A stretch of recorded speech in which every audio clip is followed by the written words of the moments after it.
इससे क्राइम भी बढ़ रहा है, कानून व्यवस्था चरमरा जाती है। किसानों को कभी कहते हैं कि पोर्टल में जाओ, कभी कहते हैं कि हम खुद करेंगे। तो स्पेशल गिरदावरी होना चाहिए। बड़ी खामी है कि संगठन नहीं है हमारे पास, इतने सालों में पर ध्यान रखे कि अब तीसरी बार जब उनकी सरकार बनी है, जैसे भी बनी है, हरियाणा के विकास में जो ये डबल इंजन की सरकार बोलते हैं, पिछले 10 साल में केंद्र से ये कुछ कर नहीं पाए, कुछ ला नहीं पाए, कुछ दिखाने को नहीं, कोई प्रोजेक्ट बता दें। और जितना शीघ्र हो वो होना चाहिए, ताकि औरों के लिए भी एक मिसाल बने कि इस तरह का माहौल हरियाणा में टॉलरेट नहीं होगा। एक महिला होने के नाते मैं कहूँगी कि लड़कियों को बहुत चौकन्ना रहना चाहिए। आम घूमते हैं, कभी दिखाने के लिए एक दो को पकड़ लिया, दिखा दिया, कभी उधर मेवात में दिखा दिया, कभी कहीं दिखा दिया, लेकिन जो इतना बड़ा ऑपरेशन होता है अवैध खनन का।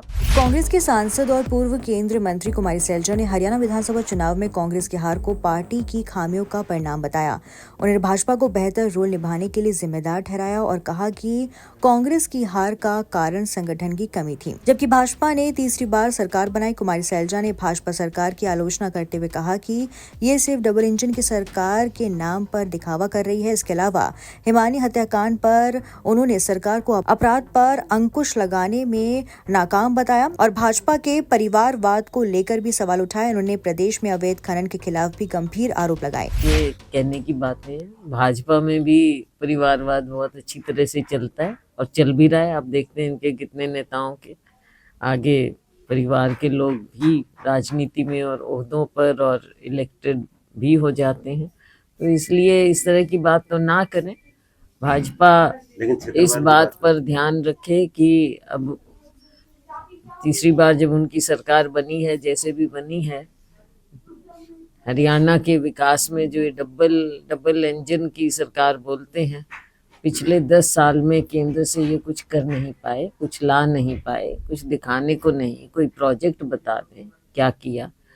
हम उम्मीद करते हैं कि आने वाले समय में केंद्र से ये कुछ बड़े प्रोजेक्ट हरियाणा में लेकर आएंगे और सभी क्षेत्रों का फायदा हो।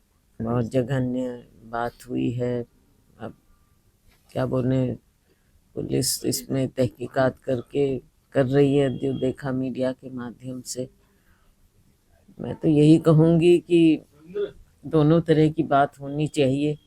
एक तो जब इस तरह के केस सामने आते हैं तो जो हमारी पुलिस है, जो भी डिपार्टमेंट है, सब इसको देख के सख्त से सख्त सज़ा और जितना शीघ्र हो वो होना चाहिए, ताकि औरों के लिए भी एक मिसाल बने कि इस तरह का माहौल हरियाणा में टॉलरेट नहीं होगा।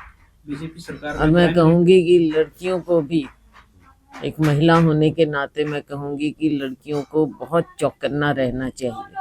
क्राइम इतना बढ़ता जा रहा है हरियाणा में, आप देख रहे हैं कि ऐसी ऐसी घटनाएं जगह जगह, बेटी बचाओ बेटी पढ़ाओ, ये सब स्लोगन है, लेकिन असल में जो प्रदेश में एक माहौल होना चाहिए कि कोई भी क्राइम करने से पहले उसको ये डर हो कि कल को मेरे साथ सख्ती से बर्ताव होगा, लीगल वो होगा। तो एक क्राइम करने से पहले उसके दिमाग में दहशत होनी चाहिए कानून व्यवस्था की। आज कानून व्यवस्था की दहशत नहीं है। देखो, लोकसभा में प्रदर्शन बेहतर हो सकता था, ये मैंने पहले भी कहा। विधानसभा में तो सरकार ही बननी चाहिए थी।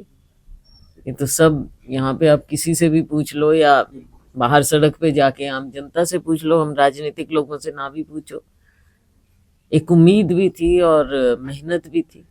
सरकार बननी थी, बननी चाहिए थी।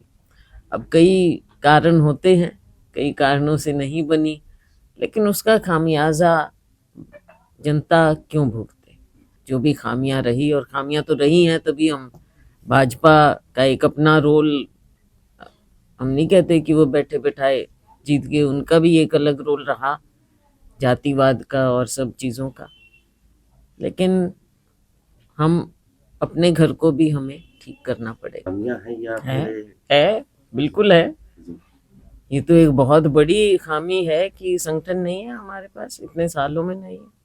आपने देखा है कि भाजपा सरकार 10 साल से ज़्यादा ही हो गए हैं, किसानों के प्रति, हमारे अन्नदाता के प्रति, हमारे मजदूर के प्रति उदासीन रही है। मुआवजे की बात करें, इस बार की यहाँ की दादरी की बात करें हम, तो पिछला भी मुआवजा अभी तक नहीं मिला।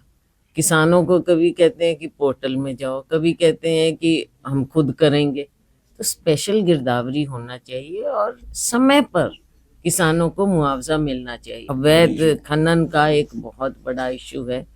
कभी कभी हम न्यूज़ थोड़ी बहुत पढ़ लेते हैं, लेकिन जब तक सरकार इसमें सख्ती नहीं करेगी और अवैध खनन को खत्म नहीं करेगी, इससे क्राइम भी बढ़ रहा है, कानून व्यवस्था चरमरा जाती है और हमारी सबसे बड़ा जो है, जो हमारी एनवायरनमेंट है, उसको इतना भारी नुकसान हो जाएगा जो आगे उसकी पूर्ति नहीं होगी। ओवरलोडेड डंपर सरेआम घूमते हैं, कभी दिखाने के लिए एक दो को पकड़ लिया, दिखा दिया, कभी उधर मेवात में दिखा दिया, कभी कहीं दिखा दिया। लेकिन जो इतना बड़ा ऑपरेशन होता है अवैध खनन का, आपको क्या लगता है, आप मीडिया में हैं, क्या मिली भगत के बिना हो सकता है?